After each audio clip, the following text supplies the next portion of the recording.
Good morning, metalheads of the internet, and welcome to a brand new episode of the Metal Meltdown. Today we are talking about the latest studio album from Ancients entitled Beyond the Reach of the Sun. This is the third full-length studio album and the first in nearly 8 years from this Canadian progressive death metal crew hailing from Vancouver, British Columbia to be exact, and obviously, because they're Canadian, we already know that they're amazing and they make amazing music. That's it, we're done. 5 out of 5, roll the credits.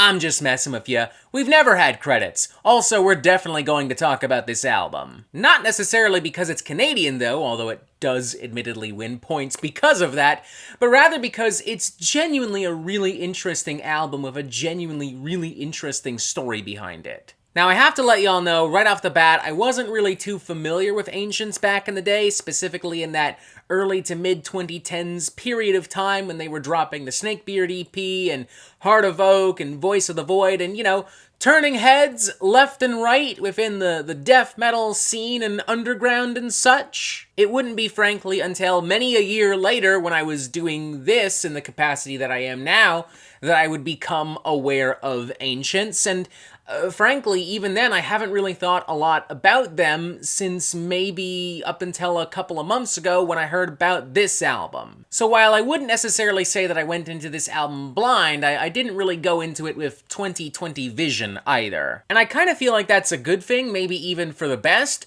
because it made the experience of learning about this album and obviously listening to it all the more surprising and impactful. Emotionally, this thing is a lot more melancholic and powerful than I expected, and songwriting-wise, this thing is a lot more vibrant and adventurous than I expected. One big component that plays into the record is isolation. Isolation felt as Kenneth dealt with some lineup changes within Ancients, and also isolation felt as a result of kind of reforming, restructuring, and writing and recording a lot of this album and what would become this album during the COVID-19 pandemic and lockdown measures. There is a profound sense of loneliness felt in the album as a result of that, present in various leads, harmony, structures, atmospheres, and soundscapes. I also think it's fair to say that personal family struggles played into this album as well. As Kenneth Cook reflects, basically, right before Voice of the Void was recorded, my wife had her first kid. She ended up having heart complications and almost passed away from it.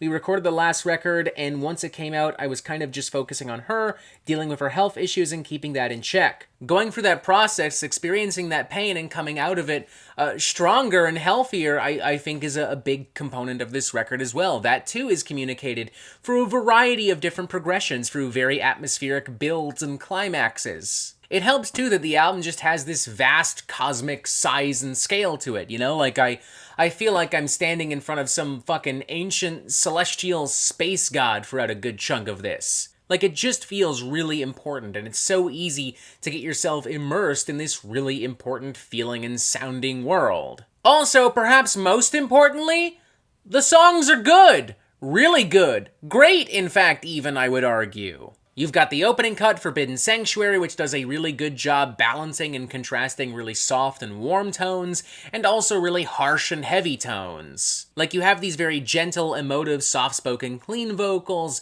and a lot of acoustic guitars, and some atmospheric sections, but you also have these more extreme kind of death metal outbursts, and some more winding, churning, twisted, prog-def, tech-def riffage and such. The following cut, Despoiled, does a great job at building on this atmosphere and momentum as well, in almost Opethian fashion, with some nice rolling grooves, some more technical riffs, some spacious sections, some very dreary guitar chords and atmospheric touches. Then there's Melt the Crown, which builds upon this kind of mystical tension with swelling drums and some minimalistic guitar leads and some tambourines and acoustics, before then slowly building and blossoming into a big kind of progressive metal opus, filled with emotion and urgency, tons of twin guitar leads, roaring, consuming gutturals, contrasting almost violently in a way with some more dreary, melancholic, clean vocals. And that creates some real drama within the song, and it leads to genuine catharsis as it kind of closes out on this more morose kind of doomy note. I'm loving the very dark and volcanic, psychedelic touches and textures and flourishes of Cloak of the Vast in Black as well. Like, you've got some intentionally droll and uneasy multi-layered vocals, combined with some repetitive riffing and beats, and, you know, these more, like, monstrous, almost kind of like early Mastodon style, kind of like choruses and barrages, and, you know, it has this, like, weirdly hypnotic effect, but, like, with a few twists and turns. It's like a big psychedelic prog metal roller coaster of sorts. The Torch is great as well, leaning the furthest into full-blown death metal, but still with some pretty twisted, angular, groovy prog metal riffs here and there. The massive and expansive sound and feel of Is It Your God makes it a very compelling and enthralling cut as well. Love the use of acoustics all through here. Love near the end we get some choral vocals and some very fancy riffage, kind of making this whole thing sound as if we're ascending to the heavens or something. And honestly, I'm loving the bonus track too, Some Other Time, which I guess we could describe as Ancients' attempt at like a full-blown ballad of sorts. It's slower, it's more dreary and mournful and melancholic.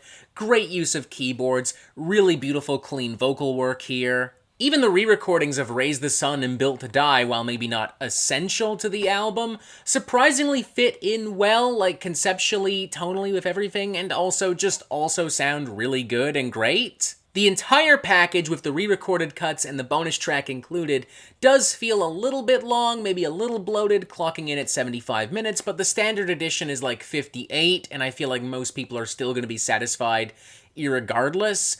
So fuck it. Plus, as we noted with our review of Every Bridge Burning, sometimes if you've been gone for a long time, it doesn't hurt to go out of your way and throw in some extra goodies, so fuck it. I guess Ancients, they fucking knew I would say that, and they said, fuck it, we got you. We got you, Mr. Meltdown. We got you, Uncle Melty. We threw it in there just for you. This is literally what you asked for.